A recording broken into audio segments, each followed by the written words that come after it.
Is Wednesday, what is it? Wednesday, October 12th, 4:12 a.m. See, that's what happens when you are trying to talk and do like a whole little speech in the morning, especially like at 3 a.m. when the market opens is not a good idea.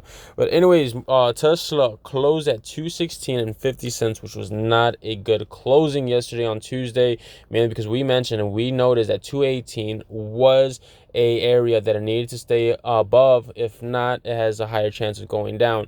If it stayed above 220, that was a good marker, a good little confirmation. Not so much to get in yet, but a confirmation that things want to start moving up. So like I said, we need to wait for confirmations. We need to watch it closely. Overall, you need to watch your stock very closely. If not, how do you know what the price action, what the price movement, what the price behavior is? You won't until you really, dissect and analyze your stock to the teeth. And that's what we've been doing with Tesla. We've been doing this months, and that's how we actually started to short this guy. Actually, let me change that to a red because we started shorting in this area of 270, and now it is currently at a low of 216 and 50 cents. But in pre-market right now, it is at 218.28. What does that really entail? Is just fluctuating. It's pre-market. There's low volume, so any low volume in pre-market just fluctuates the price greatly, and that's not really something to really base yourself on. So that's why pre-market is just like a little glimpse of what might happen at market open.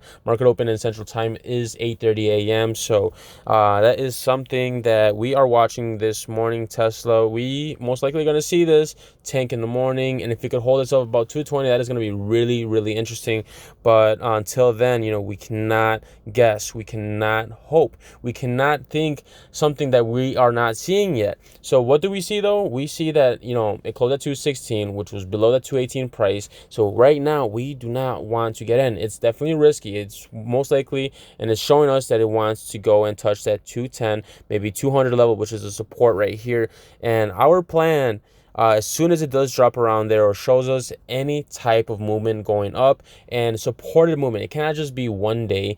We need at least 2 days, 3 days of actual movement going up. And where's that going to happen? Most likely around this area here. And if it does, then we shall see this doing a little bit of green candles. Green candles would be these guys right here, for example.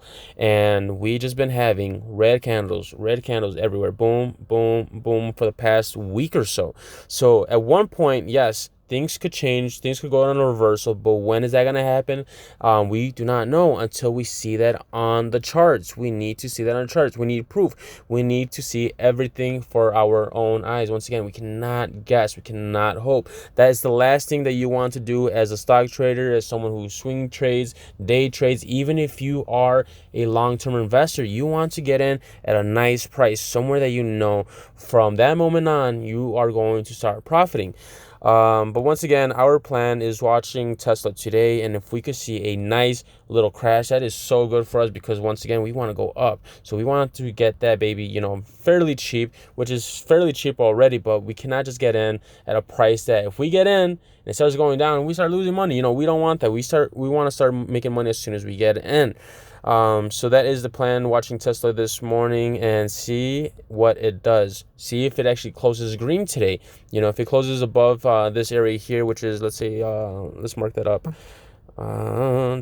The high of 225. If it could surpass that, 225, and hold itself above that, that will be very interesting. If it go even above 220, 221, that's something interesting to watch because once again, we want to go up, not down anymore.